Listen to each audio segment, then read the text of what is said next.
Hello friends, நம்ம இன்றைக்கி இதை பற்றி பார்க்க போனால் மல்லி வரப்போகிற எபிசோடில் என்ன இன்ட்ரெஸ்டிங்கான சுவாரஸ்யமான விஷயம் நடக்க போதாங்க பார்க்க போகிறோம். வாங்க வீடியோக்குள்ளே போயிடலாம்.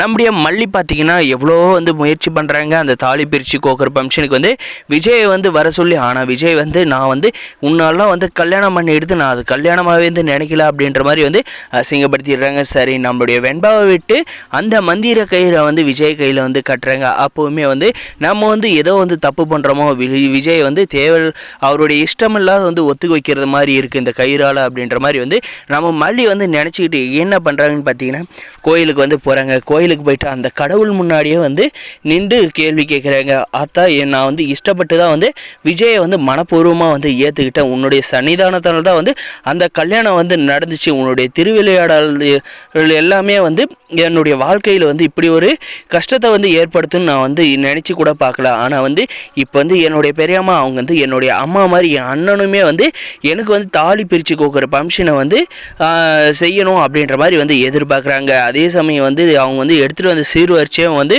விஜயோட அக்கா அந்த ராஜேஸ்வரி தட்டி விட்டு அவங்கள ரொம்பவுமே கேவலப்படுத்தி கீழே எல்லாம் தள்ளிவிட்டு அசிங்கப்படுத்தி அனுப்புனாங்க. அவங்களுமே தங்கச்சி வாழ வந்த இடம் அப்படின்னு சொல்லிட்டு பொறுமையாக போயிட்டாங்க.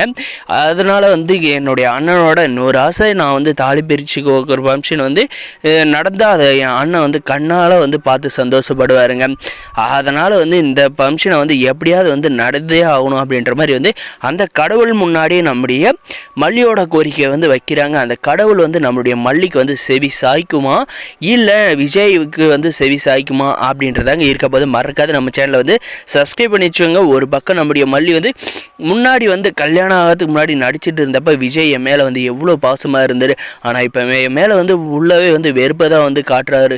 கடவுளே, இதுக்கு நீ தான் ஒரு நல்ல வழி பண்ணணும். நான் பிஞ்சு குழந்தை வெண்பா என்னை அம்மான்ற மாதிரி அம்மா ஸ்தானத்தில் வச்சு அம்மான்னு கூப்பிட்டு உருகிறா. அந்த குழந்தைக்காவது விஜயோட மனசை மாற்று அப்படின்ற மாதிரி மல்லி வேண்டுறாங்க. இந்த ராஜேஸ்வரி ரஞ்சிதா பார்த்தீங்கன்னா இந்த தாலி கோக்குற பிரிச்சு கோக்குற ஃபங்க்ஷன் கண்டிப்பாக நடந்துருச்சானா நாம் நினச்சது நடக்கணும்.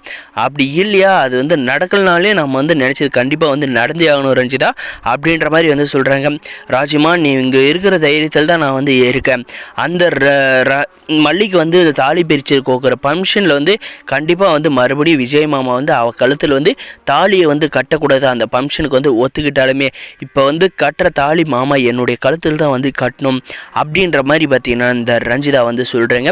எதுவுமே எடுத்தும் கவுத்துன்னு பண்ண முடியாது ரஞ்சிதா. நாம் ப்ரீ பிளான் பண்ணலாம். விஜய் ஒத்துக்கலன்ட்டான். அடுத்து இவங்களுடைய அடுத்த கட்ட மூவ் என்னன்றதை பார்த்துட்டு அதுக்கான ஏற்பாடை நம்ம செய்யலாம் அப்படின்ற மாதிரி ராஜேஸ்வரி சொல்கிறாங்க. இவங்க என்ன தான் பிளான் பண்ணாலுமே அது கண்டிப்பாக நடக்கக்கூடாதுங்க. அந்த கடவுளோட அருளாட நம்முடைய மல்லியும் விஜய் ஒன்றா சேர்ந்துருக்காங்கன்னா அவங்களுக்கான ஃபங்க்ஷன் கரெக்டாக நடந்தே தீருங்க. அது எவ்வளோ பெரிய சதி பண்ணாலுமே அது தடைப்பட்டு நிற்காதுங்க. நம்முடைய மல்லி மனசு கோணாமல் கண்டிப்பாக இந்த ஃபங்க்ஷன் சிறப்பாக முடியும் அப்படின்னு நினைக்கிறவங்க இந்த வீடியோக்கு லைக் பண்ணுங்கள். இதை பார்த்து பத்திரபாபு நம்முடைய அன்னபூர்ணியம்மா சந்தோஷப்படுவாங்க. நம்ம நினச்சது நடந்துருச்சு அப்படின்னு நினைக்கிறவங்க மறக்காத நம்ம சேனலை சப்ஸ்கிரைப் பண்ணலாம். மறக்காத சப்ஸ்கிரைப் பண்ணி அந்த பெல் ஐக்கனை ஆனில் போட்டு வச்சுங்க. முடிஞ்ச வரைக்கும் ஸ்கிப் பண்ணாத பாருங்கள். நம்ம சேனலை சப்ஸ்கிரைப் பண்ணி வச்சுக்கோங்க. தேங்க்ஸ் ஃபார் வாட்சிங் கைஸ். முடிஞ்ச வரைக்கும் சப்போர்ட் பண்ணுங்கள்.